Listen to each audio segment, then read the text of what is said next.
Hi, എല്ലാവർക്കും വിജീസ് കിച്ചൻ്റെ പുതിയൊരു വീഡിയോയിലേക്ക് സ്വാഗതം. ഞാൻ നിങ്ങളുടെ സ്വന്തം ചേച്ചി. എൻ്റെ പ്രിയപ്പെട്ട ഓരോരുത്തർ സൂമായിട്ടിരിക്കുന്നു. ദൈവം സഹായിച്ച് ഞങ്ങളിവിടെ സൂമായിട്ടൊക്കെ ഇരിക്കുന്നു. ഇന്നും ഒരു ദിവസം ദൈവം ദാനമായി തന്ന് അതിന് ദൈവത്തിന് നന്ദി പറയാം. അപ്പോൾ ഇന്നത്തെ വീഡിയോ എന്ന് പറയുന്നത്, ഞങ്ങളന്ന് ബീഫിന് പോയില്ലേ, അപ്പോൾ ബീഫ് വാങ്ങിക്കാൻ പോയെടുത്ത കഥയും അവിടെ ചെന്നോണ്ടേ അവിടെ ഇപ്പം പുതിയതായിട്ടുള്ളൊരു പയ്യനുണ്ട്. ആ പയ്യന് എനിക്കിങ്ങനെ യൂട്യൂബ് ഉണ്ടെന്നോ അതൊന്നും അറിയത്തില്ല. അപ്പം മറ്റേ പുള്ളിക്കാരൻ പൈസ സൗണ്ട് ഉണ്ടാക്കാതെ പറഞ്ഞ്, അപ്പം ഞാൻ ലാസ്റ്റ് ടൈം അവിടുത്തെ വീഡിയോ എടുത്തത് ഞാനൊന്ന് കാണിച്ച്. അപ്പം അവർ പറയും, ഞാൻ ആ പയ്യൻ പറയുക, ഞങ്ങളുടെ വീഡിയോ എടുക്കുക, ഞങ്ങളുടെ വീഡിയോ, അതിനെന്തോ അങ്ങ് പുറേ നടക്കുക. മാഡം എൻ്റെ വീഡിയോ എടുത്തിടണേ, എൻ്റെ വീഡിയോ എടുത്തിടണേ. അത് ഞാൻ പറഞ്ഞ് ചിലർക്കത് ഇഷ്ടപ്പെടത്തില്ല, അതുകൊണ്ടാണ് ഞാനന്ന് ഫേസ് എടുക്കാഞ്ഞത്, ബാക്കി ഇതെല്ലാം കാണിച്ചത്. എന്നും പറഞ്ഞ് ഇല്ലില്ല, ഞങ്ങൾക്ക് ഇഷ്ടമാണ്, ഞങ്ങൾക്ക് കുഴപ്പമില്ല. ഞാൻ പറഞ്ഞു ഞങ്ങളുടെ ഭാഷ നിങ്ങൾക്ക് മനസ്സിലാവത്തില്ല, എന്തോ ചെയ്യും? ഇല്ല, ഞങ്ങൾക്ക് ഭാഷ മനസ്സിലായില്ലെങ്കിലും ഞങ്ങളുടെ ഫോട്ടോ വീഡിയോ കാണാനല്ലേ, ഞങ്ങളുടെ ഫ്രണ്ട്സിനെയൊക്കെ കാണിക്കാം എന്നും പറഞ്ഞു. അപ്പം ഞാൻ ഈ വീഡിയോയിൽ ഒരു ഇച്ചിരി ഹിന്ദി ഞാൻ പറയും കേട്ടോ, കാരണം അവർക്കൊന്നും മനസ്സിലാവണ്ടേ അവരുടെ കാര്യം എന്തുവാ പറയുന്നതെന്നുള്ളത്. അതുകൊണ്ട് നിങ്ങൾ ചിന്തിക്കല്ലോ, എന്തോ വന്നിവിടെ ഹിന്ദി സംസാരിക്കുന്നത്. ഇപ്പം സമയം ഞാൻ ഇന്ന് എഡിറ്റ് ചെയ്യുന്നത് മണി 11 കാരണം ഞങ്ങളുടെ ബിൽഡിങ്ങിൻ്റെ പണി നടക്കുമല്ലേ. അപ്പോൾ ഞാൻ ഉച്ചയ്ക്കൊന്ന് AC ഇട്ടുകൊണ്ട് വെള്ളം താഴെ വീഴുന്നെന്നും പറഞ്ഞ് വാച്ച്മാൻ എന്ന് പറയാം. കാരണം ഞങ്ങളുടെ ആ വെള്ളം വീഴുന്ന അവിടുത്തെ ബീമായിരുന്നു അവിടെ പണി. അപ്പം വെള്ളം തെറിക്കുന്നുണ്ട്. ഞാൻ ഇന്ന് കൊച്ചിനെ വിളിച്ചുകൊണ്ട് തന്നെ 6 മണിക്ക് വിളിച്ച് ആ പണിക്കാരോട് ചോദിച്ച്, അയ്യോ എന്നെ വെള്ളം വീഴുന്നുണ്ടോ, എന്തോ ചെയ്യും, പിന്നെ ഇനി രാത്രിയിൽ എപ്പോൾ ഇടാൻ പറ്റും? അന്നേരം പറഞ്ഞ് നാളെ ഇട്ടാൽ മതിയെന്ന് പറഞ്ഞു. ഞാൻ പറഞ്ഞു, അയ്യോ രാത്രി ഇച്ചേരം ഇടണമല്ലേ, എന്തോ ചെയ്യും? അന്നേരം പറഞ്ഞു 9 മണി കഴിഞ്ഞൊക്കെ കുഴപ്പമില്ല. പിന്നെയും ഞാൻ വെയിറ്റ് ചെയ്തു. 6 മണിക്കാണ് പയ്യൻ്റെ അവരുടെ പണി തീർന്നേന്ന് തോന്നുന്നു. അപ്പോൾ അങ്ങനെ ആണെങ്കിലും ഒരു 3-4 മണിക്കൂർ എടുക്കട്ടെ എന്ന് പറഞ്ഞാൽ എന്തോ ആണെങ്കിലും കുറച്ച് നേരം അവൻ 9 മണിയാകുമ്പോഴത്തേക്കിന് ഇട്ടോന്ന് പറഞ്ഞു. ഞാൻ എന്തെങ്കിലും അവിടെ ഇങ്ങനെ എനിക്ക് തോന്നുന്നു അവർ ചാക്ക് കെട്ടും. ഞാൻ കണ്ടിട്ടുണ്ട് വേറെ ബീമിലൊക്കെ ഇങ്ങനെ ചണച്ചാക്ക് ഇങ്ങനെ ഇടുന്നത്. അപ്പോൾ ഇപ്പോൾ ഒരു 11 മണിയായി. ഞാൻ ഇത്രയും നേരം വെയിറ്റ് ചെയ്തിരുന്നു. ഇനി ഞാൻ ഒന്ന് വീഡിയോ എഡിറ്റ് ചെയ്യട്ടെ. ഇനി നമുക്ക് വീഡിയോയിലോട്ട് പോകാം. നമ്മുടെ ബീഫിൻ കടയിലെ പയ്യൻ്റെ കാര്യങ്ങളൊക്കെ കാണാം കേട്ടോ. അത് എന്തോ സന്തോഷമായിരുന്നു ഞാൻ ആ വീഡിയോ എടുത്തതെന്ന് വെച്ചാൽ. എനിക്കറിയത്തില്ല, ഞാൻ പറയും ഇങ്ങനെയും മനുഷ്യരുണ്ടോയെന്ന് കാണാനായിട്ടങ്ങ് വീഡിയോ സെൻഡ് ചെയ്യണേ. ഇപ്പം ഞാൻ ഇപ്പോൾ പോയിട്ടിപ്പോൾ 3-4 ദിവസമായി. റീചാർജ് ഫോൺ ചെയ്ത് ചോദിച്ചു, ഇതുവരെ വീഡിയോ ഇട്ടില്ലയോ, ഞങ്ങൾക്ക് എന്താ അയച്ചു തരാഞ്ഞെന്നും പറഞ്ഞ്. ഇന്നിപ്പോൾ ഇട്ടിട്ട് നാളെ അവനയച്ചു കൊടുക്കണം അതിൻ്റെ ലിങ്ക്. ഓക്കെ,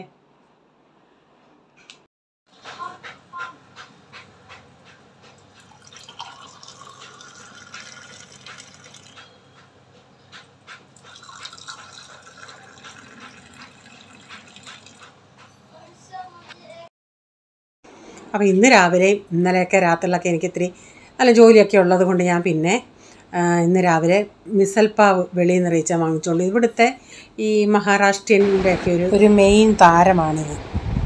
ഇത് നമ്മളിപ്പം വെളിയിൽ നിന്ന് വാങ്ങിക്കുവാണെങ്കിൽ ഒരു ഇച്ചിരി ആ മിസൽ ആ കറിക്ക് അതിനുണ്ടല്ലോ ഇത്തിരി ഒരു എരിവ് കാണും. അപ്പോൾ ഞാൻ നേരത്തെയൊക്കെ ഞാൻ വീട്ടിൽ ഇങ്ങനെ ഉണ്ടാക്കുമായിരുന്നു. ഇങ്ങനെ ഇവിടെ ഈ പിള്ളേർക്കൊക്കെ ഇവർക്കൊക്കെ ഭയങ്കര ഇഷ്ടമാണ്. പക്ഷേ എനിക്ക് അത്ര അങ്ങോട്ട് താല്പര്യമില്ല. പിന്നെ ഇതിൻ്റെ അകത്ത് ഞാൻ ഇച്ചിരി ഉള്ളിയൊക്കെ സവാളയൊക്കെ അരിഞ്ഞിട്ട് ആ സവാളയും കൂടെ അതിൻ്റെ ഇടയ്ക്ക് നമുക്കെടുത്ത് കഴിക്കുമ്പോൾ നല്ലൊരു ടേസ്റ്റാണ്. അങ്ങനെ ഇവിടെ എല്ലാവരുടെയും കഴിപ്പ് കഴിഞ്ഞു. ഇനി ലാസ്റ്റിൽ ഞാനാണ് കഴിക്കാറുള്ളത്. ഇപ്പം ഞാനൂടെ ഒന്ന് കഴിക്കട്ടെ. അപ്പോൾ എല്ലാം ഒന്ന് കഴിവതും പിന്നെ നേരത്തെ എല്ലാം ചെയ്തിട്ട് നമുക്ക് പോകണമല്ലേ. അപ്പോൾ പ്രൈസമ്മോന് ടിഫിന് കൊണ്ടുപോകാൻ ഇന്ന് ചപ്പാത്തിയും ലേഡീസ് ഫിംഗർ ഉണ്ടായിരുന്നു, അതുകൂടെ കൊടുത്ത് വിടുന്നത്. അപ്പോൾ അവനുള്ള ടിഫിനും എടുത്ത് വെച്ച് കൊച്ചിനെ പോള് കൊണ്ടുവിടും. എന്നിട്ട് ഞങ്ങൾക്ക് പോകണം. ഇന്നലത്തെ കൂട്ട് ഇന്നും പോകണം. അവരൊരു 11:30 ആയപ്പോഴത്തെ, ഇന്ന് ഫ്രൈഡേ ആയിരുന്നു. ഇതൊരു ഫ്രൈഡേ ദിവസത്തെ വീഡിയോ ആയി. അപ്പം ഫ്രൈഡേ ആകുമ്പോൾ അവർ പെട്ടെന്ന് കടയടയ്ക്കും. കാരണം അവർക്ക് ഈ കാരമുണ്ടല്ലോ പള്ളിയിൽ, അതിന് പോകണം. അതുകൊണ്ട് എളുപ്പം നമുക്ക് പോകണം. അപ്പോൾ ഞാനൊരു 3 ചപ്പാത്തി വെച്ച്, കാരണം പിള്ളേരെങ്ങാനും ഷെയർ ചെയ്യുവാണെങ്കിലൊന്നും പറഞ്ഞു. അപ്പോൾ ഞാൻ 3 എണ്ണം വെച്ചിട്ടുണ്ട്. വേറെ ഇതിൻ്റെ അകത്ത് വെണ്ടയ്ക്കാൻ വേണ്ടി കുറേയും വെക്കാമെന്ന് വെച്ച്. കറി ഉണ്ടാക്കുന്ന ഇതെല്ലാം വഴന്ന് ഉള്ളിയും വെളുത്തുള്ളിയും ഇഞ്ചിയും ടൊമാറ്റോയും എല്ലാം കൂടി ഇട്ട് വഴട്ടിയിട്ട്, കറിവേപ്പിലെല്ലാം ഇട്ടിട്ട് വഴട്ടി മസാലകളും ചേർത്ത് ഇനി വെള്ളം ഒഴിച്ച് കൊടുത്തിട്ടുണ്ട്. ഇനി ഇതൊന്ന് തിളച്ച് വരട്ടെ. പെട്ടെന്നൊരു മുട്ടക്കറി ഉണ്ടാക്കി. അതുകൂടെ ആകുമ്പം വൈകിട്ടും വേണമെങ്കിൽ ഇവർക്കൊക്കെ അങ്ങ് അഡ്ജസ്റ്റ് ചെയ്യാമല്ലേ. മുട്ടക്കറി ഉണ്ടെങ്കിൽ പ്രൈസിന് 2 നേരവും അവനെ അങ്ങനെ പോഷിപ്പിക്കാം. അവനങ്ങനെ മിക്ക എല്ലാം ഒന്നും അങ്ങനെ കഴിക്കാറില്ല. അപ്പോൾ അത് കഴിഞ്ഞ് ഇന്നൊരു ടൊമാറ്റോ കറി ഉണ്ടാക്കുന്നുണ്ട്. വേണ്ടി ഞാൻ ചെറിയ സവാളയുണ്ട്, ഒരു 3 സവാള,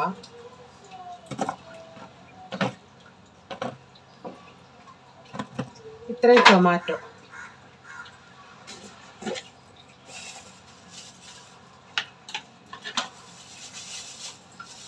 പച്ചമുളക്, എരിവിനനുസരിച്ച് പച്ചമുളക്, ഇതെല്ലാം കൂടെ ഒന്ന് ക്ലീൻ ചെയ്ത് നമുക്കൊന്ന് അരിഞ്ഞെടുക്കണേ.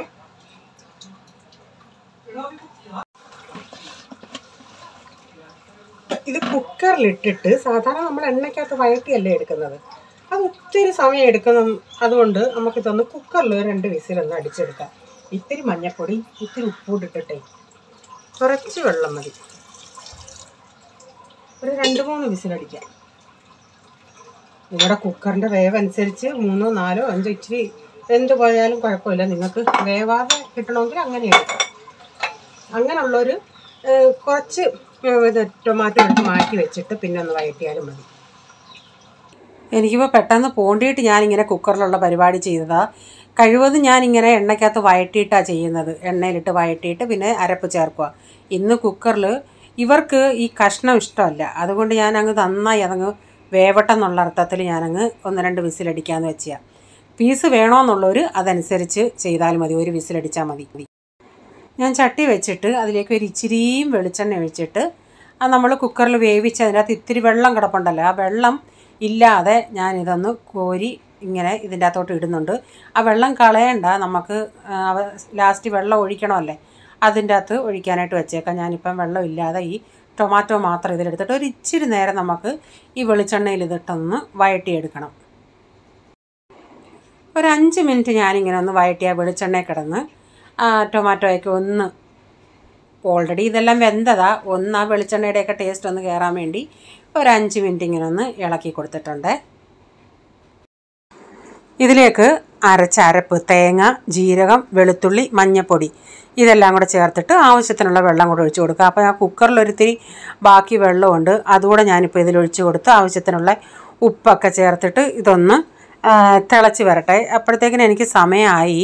ഞാനിതൊന്ന് ഇച്ചിരി ഒന്ന് തിള വന്നപ്പോഴത്തേക്കിന് അത് ഓഫാക്കിയിട്ടിട്ട് ഞങ്ങൾ പോയി പിന്നെ ബാക്കി വന്നിട്ട് ചെയ്യാമെന്ന് വെച്ച്. കാരണം ഞാൻ പറഞ്ഞില്ല, അവർക്കിന്ന് ഫ്രൈഡേ ആയതുകൊണ്ട് അവർക്ക് അവരുടെ പള്ളിയിൽ പോകണം 1 മണിയാകുമ്പം. 2 മണി വരെ ഉണ്ട്. അപ്പം ഞങ്ങളെ ആ സമയത്താണ് വിളിച്ചത്. 11:30-12 മണിയാകുമ്പോഴത്തേന് ചെല്ലാൻ പറഞ്ഞു. ഇപ്പോൾ ആ സമയത്ത് ഈ സ്കൂൾ പിള്ളേരുടെയും വിടുന്ന സമയം, സ്കൂളിൽ പോകുന്ന ബസ്സെല്ലാം കൂടെ ഞാൻ പറഞ്ഞില്ല ഒത്തിരി ഇടുങ്ങിയ റോഡാണ്. അപ്പം ഭയങ്കര ട്രാഫിക്കൊക്കെയാണ്. അങ്ങനെ കുറേ സമയം എടുക്കും നമ്മളവിടെ ചെല്ലാൻ.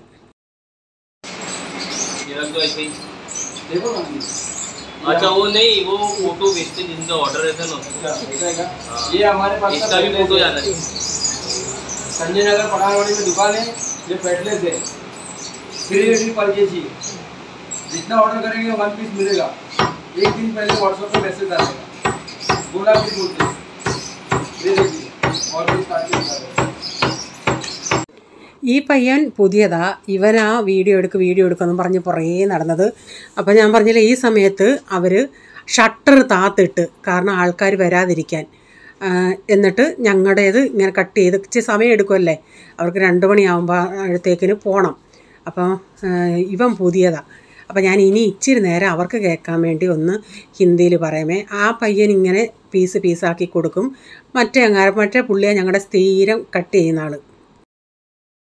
ഇവിടെ ഈ ഏരിയയിലുള്ളവരാരെങ്കിലും ഉണ്ടെങ്കിൽ നിങ്ങൾ അവർക്ക് പറയുവാണെങ്കിൽ അവർ നല്ല, ഞാൻ പറഞ്ഞില്ല ഇവിടെ ഇവർ കൂടുതലും ഫാറ്റ് ഉള്ളതുകൊണ്ടിരുന്നത്, നമ്മൾ പറയുവാണെങ്കിൽ ഞങ്ങൾക്ക് അച്ചാറിന് വേണ്ടി മാത്രം ഇങ്ങനെയുള്ള നല്ല പീസ് കൊണ്ടുവരും.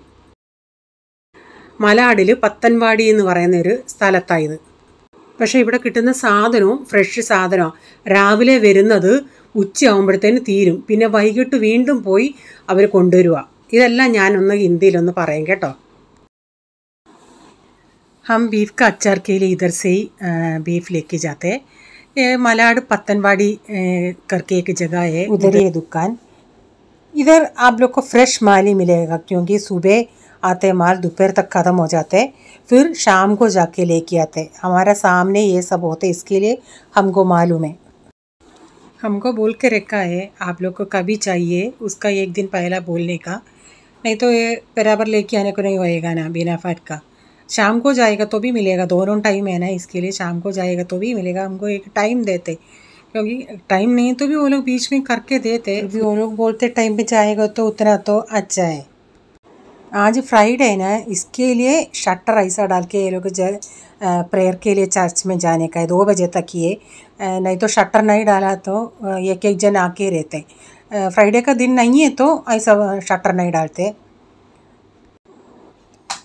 अभी 2-3 साल से हम लोग इधर से लेते, ये सबको मालूम है कैसा कट करने का, बराबर हम कैसा बोलते हैं वैसा ही करके देते। इसमें थोड़ा वाइट है ना अभी दिखता है ना, वो सब निकाल के काटने का टाइम वो सब निकाल के ये सब क्लीन करके देते हैं। अगर थोड़ा है तो मैं घर पे आके क्लीन करने का टाइम वो सब क्लीन करके लेते हैं। ऐसा अच्छा माल बीफ मिलेगा तो अपने को भी खुशी है, वो लोग को भी खुशी है। പിന്നെ ബീഫെല്ലാം വാങ്ങിച്ച് ഞാൻ വീട്ടിൽ വന്നു. കാരണം ഞാൻ അത്രയും ഹിന്ദിയിൽ പറഞ്ഞത് അവർക്ക് ഈ വീഡിയോ സെൻഡ് ചെയ്യണം. ഞാൻ നിങ്ങളോട് പറഞ്ഞത് മാത്രമേ ഇതിൻ്റെ അകത്ത് പറഞ്ഞിട്ടുള്ളൂ. കാരണം അവിടെ ഫ്രഷ് സാധനമാണ് കിട്ടുന്നത് കേട്ടോ. നമ്മളെല്ലാം പറയണമല്ലേ. ചിലയിടത്തൊക്കെ ആണെങ്കിൽ നമ്മൾ പോവുകയാണെങ്കിൽ നമ്മുടെ ബീഫ് കാണുമ്പോൾ അവർ ഫ്രീസറിൽ നിന്നൊക്കെ എടുത്ത് തരും. ഇത് രാവിലെ വന്ന് ഉച്ചയാകുമ്പോഴത്തേക്കിന് രാവിലത്തെ മാല് തീരും. പിന്നെ വൈകിട്ട് പോയി വാങ്ങിക്കും. പിന്നെ ഈ ഹോട്ടലിലൊക്കെ ഉള്ളവരൊക്കെ ഓർഡർ ചെയ്യും. പിന്നെ അവരുടെയൊക്കെ അവർക്ക് കട്ട് ചെയ്യണം. പിന്നെ ഈ ഇതുണ്ടല്ലോ കീമ ഉണ്ടാക്കുന്നത്, അതെല്ലാം അവർ അവിടെ തന്നെ അവർക്ക് ഓർഡർ കൊടുക്കുന്നതനുസരിച്ച് അവിടെ പറഞ്ഞു നോക്കി ഹോട്ടലുകാർക്ക് ഓർഡർ കൊടുക്കും. ഞാൻ ഇതിൻ്റെ അകത്ത് ഒരു ഇച്ചിരി തൈര് ഒന്ന് ഉടച്ച് ചേർത്തിട്ടുണ്ട്. അത് താല്പര്യമുള്ളവർ ചേർത്താൽ മതി. എന്നിട്ട് ഞാൻ കടുകൂടെ വറുത്ത് ചേർത്ത്. പിന്നെ ഞാൻ തോരൻ വെക്കുന്നത് എന്തുവാന്നോ, റേച്ചാൻ ഇന്നലെ ഞാൻ വൈകിട്ട് പറഞ്ഞ് റേച്ചില്ല പഴം കൊണ്ടുവരണേന്ന്. അപ്പോൾ റേച്ചേച്ചി ലേറ്റായിട്ടാണ് വന്നത്. അപ്പോൾ എൻ്റെ അടുത്ത് പറഞ്ഞ് പച്ചയാ നാളെ പഴുക്കുമെന്ന് പറഞ്ഞാൽ കൊണ്ടുവന്നത്. അപ്പോൾ എനിക്ക് അത് കൊണ്ടുവന്നപ്പോഴേ എനിക്ക് മനസ്സിലായി ഇത് ലാസ്റ്റ് പടലയുണ്ടല്ലേ അതാ കൊണ്ടുവന്നത്. അത് എനിക്കറിയാം അത് പഴുക്കത്തില്ലെന്ന്. അപ്പോൾ റേച്ച പറഞ്ഞു ഇല്ല അവർ പറഞ്ഞ് നാളെ പഴുക്കുമെന്ന്. ഞാൻ പറഞ്ഞു റേച്ച ഇത് പഴുക്കത്തില്ല, ഇത് ലാസ്റ്റിലത്തെ പടല ഇങ്ങനെ വരും. നമുക്കൊക്കെ അത് കണ്ട് ശീലമുണ്ടല്ലോ, അറിയാം. അതുപോലെ ഇത് 3-ാം ദിവസമാണ്. 3-ാം ദിവസമായിട്ട് എന്തിനാ ഞാൻ അത് പഴുത്തില്ല. ഞാൻ പറഞ്ഞു എന്തു വന്നേലും അവരോട് അതൊന്ന് പറയണമെന്ന് പറഞ്ഞു. കാരണം വർഷങ്ങൾ കൊണ്ട് അവർ യൂസ് ചെയ്യുന്നവരാകുമ്പോൾ അവർക്ക് മനസ്സിലാവുമേ ഇത് പഴുക്കുന്നതാണോ അല്ലയോ എന്നുള്ളത്. പഴുക്കുന്ന നല്ല കായാണെങ്കിൽ പോട്ടെന്ന് പറയാതെ പിറ്റേന്ന് പഴുക്കും. അപ്പോൾ ഞാൻ ബീഫ് വാങ്ങിക്കാൻ പോകണേ അതിൽ ഒരു കായും കൊണ്ട് പോയി, ബാക്കി ഞാൻ അരിഞ്ഞ് വെച്ചിട്ടാണ് പോയത്. ഒരു കായും കൊണ്ട് പോയിട്ട് ഞാൻ പറഞ്ഞ് ആൻറ്റിക്ക് അറിയാറില്ലേ ഇത് പഴുക്കത്തെ, എത്രയോ നാളുകൊണ്ട് ആൻറ്റി യൂസ് ചെയ്യുന്നതാണ്. റേച്ചാൻ അത് മനസ്സിലായില്ല. അത് അവർ പറഞ്ഞ് അതും കൊണ്ടെങ്കിൽ പോരുന്നു. അങ്ങനെ ഞങ്ങൾ പുതിയ പഴം വാങ്ങിച്ചോണ്ട് അതിൽ നിന്ന് ഒരു പഴം ഞങ്ങൾക്ക് എക്സ്ട്രാ വന്ന് കൊണ്ടുപോയ പച്ച അവരങ്ങ് ഒടിച്ച് കളഞ്ഞവിടെ. റേച്ചാൻ പറഞ്ഞു ചോദിക്കൊന്നും വേണ്ട പറയുന്നു. ഞാൻ പറഞ്ഞു റേച്ച അങ്ങനെ അല്ലല്ലേ, ഇന്നിപ്പോൾ നമ്മളെ കാണിച്ച് വേറൊരു മനുഷ്യരെ അങ്ങനെ അവർ കാണിക്കാൻ പാടില്ല, അങ്ങനെ ചെയ്യാൻ പാടില്ലല്ലേ, വെറുതെ പൈസ കൊടുത്തില്ലേ. ഞാൻ പറഞ്ഞ് എനിക്ക് എക്സ്ട്രാ പഴത്തിന് വേണ്ടിയല്ല ഞാൻ വന്ന് പറഞ്ഞത്, അത് നിങ്ങൾ അത് പഴുക്കുമെന്ന് പറഞ്ഞിട്ട് ഇന്ന് 3-ാം ദിവസമായി, എന്നിട്ടും അത് ഇപ്പോൾ തടി പോലെ ഇരിക്കുക.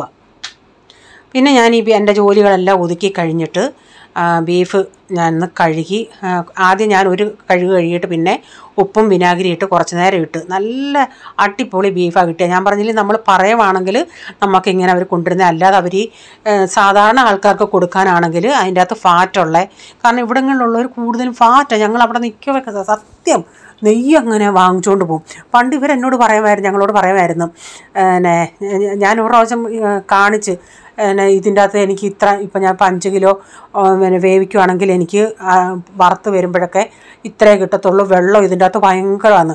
അപ്പോൾ അവർ പറഞ്ഞു അങ്ങനെ വെള്ളം എങ്ങനെ വരുന്നത്, കാരണം നമ്മളിലെ ഇപ്പോഴല്ലേ എനിക്ക് മനസ്സിലാവും നമുക്ക് വെള്ളം ഉണ്ടെന്നറിയാം. നമ്മളിലെ കറിക്കാവുമ്പം അത്രയും വെള്ളം ഉണ്ടെങ്കിലും കുഴപ്പമില്ല, നമ്മൾ അച്ചാറിനാകുമ്പം അത്രയും വെള്ളമൊക്കെ പോകുമ്പോൾ നമുക്ക് ഇതിൻ്റെ അകത്ത് ഇപ്പം ഞാൻ 1 കിലോ ബീഫ് അച്ചാർ എനിക്ക് വേണമെങ്കിൽ ഒരു 1.5 കിലോയിൽ കൂടുതൽ ബീഫ് വാങ്ങിച്ച് നമ്മൾ വറുത്തേലേ നമുക്ക് കിട്ടത്തുള്ളൂ. അതുകൊണ്ട് നമുക്ക് സ്പെഷ്യൽ ഇങ്ങനെ കൊണ്ടുവരാൻ വേണ്ടി അവർ നേരത്തെ ഒരു ദിവസം നേരത്തെ പറയണമെന്ന് പറഞ്ഞു. നിങ്ങൾക്ക് കണ്ടാൽ തന്നെ അറിയാം നല്ല പീസെന്ന് പറഞ്ഞാൽ അലുവ പോലെ ഇരിക്കുന്ന പീസാണ്. അപ്പം നെയ്യിൻ്റെ കാര്യം ഞാൻ പറഞ്ഞു. അന്നേരം അവർ പറഞ്ഞ ആ വെള്ളം നീ ഫ്രിഡ്ജിൽ വെച്ചിട്ട് അതിൻ്റെ മണ്ട ഇതിങ്ങനെ കട്ടിയായിട്ട് വരത്തില്ലേ, അത് നീ ഉരുക്കി ബോട്ടിലാക്കി ചപ്പാത്തിയിലൊക്കെ തേച്ച് തിന്നാൻ നല്ലതാണ്. എൻ്റെ ദൈവമേ, ഞാൻ ഒന്നാതെ നമുക്ക് വണ്ണം, അവരൊക്കെ കഴിക്കുമെന്ന്, അവർക്ക് എന്നിട്ടും വണ്ണമില്ലെന്നുള്ളതാണ് അവർ പറയുന്നത്. കേൾക്കണം എന്താ ടേസ്റ്റാണ്, ഡാളൊക്കെ കറി വെക്കുമ്പോൾ അതിൻ്റെ മണ്ടയിലോട്ടൊക്കെ ഇച്ചിരി ഒഴിച്ചാൽ മതി, അടിപൊളി ടേസ്റ്റാണ്. എൻ്റെ പൊന്നോ, ഞാൻ ചെയ്യാൻ പോയില്ലേ എൻ്റെ കർത്താവ്, ഞാൻ ആ വെള്ളം എടുത്ത് കളയും. അപ്പം ഞാൻ അതെല്ലാം കഴുകിയെടുത്ത് കുക്കറിൽ 2 കുക്കറിൽ ഞാൻ വേവിച്ച്, പിന്നെ ഇഞ്ചിയും വെളുത്തുള്ളിയും ഇതെല്ലാം ഒന്ന് വഴറ്റിയെടുത്തിട്ട്, പിന്നെ ഞാൻ എന്നും കാണിക്കുന്നില്ല, അതുകൊണ്ട് പിന്നെ എൻ്റെ പരിപാടി അന്ന് സന്ധ്യയായി. എൻ്റെ ജോലികളെല്ലാം കഴിഞ്ഞ ഉടനെ ഒരു വധമായെന്ന് വെച്ചാൽ ഒരു വധമായി. കാരണം നമ്മളില്ല ഇത്രയൊക്കെ എല്ലാം കഴുകി വാരി വന്നപ്പോഴത്തേക്കിന് തന്നെ ഒരു വിധം ആയെന്നുള്ള. പിന്നെ രാത്രി ആയപ്പോഴത്തേക്കിന് നമ്മുടെ അച്ചാറൊക്കെ ഇവിടെ റെഡി ആയിട്ടുണ്ട്. ഞാനിപ്പോൾ ഞങ്ങൾ ഈ 3 വർഷം കൊണ്ടായി, പിന്നെ അന്ന് മുതൽ ഇവിടെ നിന്നായിരുന്നു വാങ്ങിക്കുന്നത്. ഇടയ്ക്ക് 1-2 പ്രാവശ്യം ആ ബീഫ് വെട്ടുന്ന ആ മുടിയുള്ള കൊച്ചനല്ല, മറ്റേ പുള്ളിക്കാരൻ, ആ പുള്ളിക്കാരനെ ഞങ്ങൾക്ക് പീസാക്കി കൊണ്ട് തരുന്നത്. അപ്പോൾ ആ പുള്ളിക്കറിയാം എങ്ങനെ ചെയ്യുന്നതെന്നൊക്കെ. അതുകൊണ്ട് എനിക്ക് ഇവിടെ പോയാലേ എനിക്കൊരു സമാധാനം വരത്തുള്ളൂ. നമ്മുടെ ഇഷ്ടത്തിന് അവർ ചെയ്തു തരും, നമുക്ക് പറഞ്ഞു കൊടുക്കാം ഇങ്ങനെ ചെയ്യുക അങ്ങനെ ചെയ്യുന്നു. നേരത്തെ അവിടുത്തെ മെയിൻ ഞങ്ങളുടെ ആ ബീഫ് കണ്ടിച്ചു തരുന്ന ആ പുള്ളിക്കാരനായിരുന്നു. ഇപ്പോഴായി മുടിക്കാരൻ കൊച്ചൻ വന്നത്. ഇവരുടെ മുകളിൽ ഇവരുടെ സേട്ടുണ്ട്. അപ്പോൾ ഇപ്പം ആ മുടിക്കാരൻ ആ പയ്യനാ ഇതിൻ്റെ മെയിൻ. അവനൊരിത്തിരി ഭയങ്കര സ്ട്രിക്റ്റൊക്കെയാണ്. അപ്പം ബീഫ് കണ്ടോണ്ട് ഞാൻ പറഞ്ഞാൽ എനിക്കിന്ന് ഒത്തിരി സന്തോഷമായി, നല്ലത് കിട്ടിയല്ലോ എന്ന് പറയണേ. ആ പുള്ളിക്കാരൻ പറഞ്ഞ് അതിനേക്കായി സന്തോഷം ഞങ്ങൾക്ക്, കാരണം കസ്റ്റമർ സന്തോഷമാണെങ്കിൽ ഞങ്ങളും സന്തോഷമാണ്. അപ്പോൾ ആ പുള്ളിക്കാരൻ കൊച്ചൻ പറയാം, ഞാൻ അതിനേക്കായി സന്തോഷം, എൻ്റെ വീഡിയോ വരുമല്ലേ, അത്രയ്ക്ക് പാവമാണെന്നുള്ള. ഞാൻ പറഞ്ഞാൽ ഉടനെ ഞങ്ങൾ ഇട്ടിട്ട് അയച്ചു തരാമെന്ന് പറഞ്ഞു. അപ്പോൾ ഇന്നത്തെ വീഡിയോയിലെ വിശേഷങ്ങൾ ഇതൊക്കെയായിരുന്നു. നിങ്ങൾക്ക് വീഡിയോ ഇഷ്ടമായെങ്കിൽ ഷെയർ ചെയ്യാനും നിങ്ങളുടെ അഭിപ്രായം കമൻറ്റിൽ കൂടെ അറിയിക്കണേ. സബ്സ്ക്രൈബ് ചെയ്തിട്ടില്ലെങ്കിലും ഒന്ന് സബ്സ്ക്രൈബ് കൂടെ ചെയ്തേരെ. ഇനി ഒരു പുതിയ വീഡിയോയുമായി വരും വരെ bye, God bless you all. Thank you, take care, bye, see U.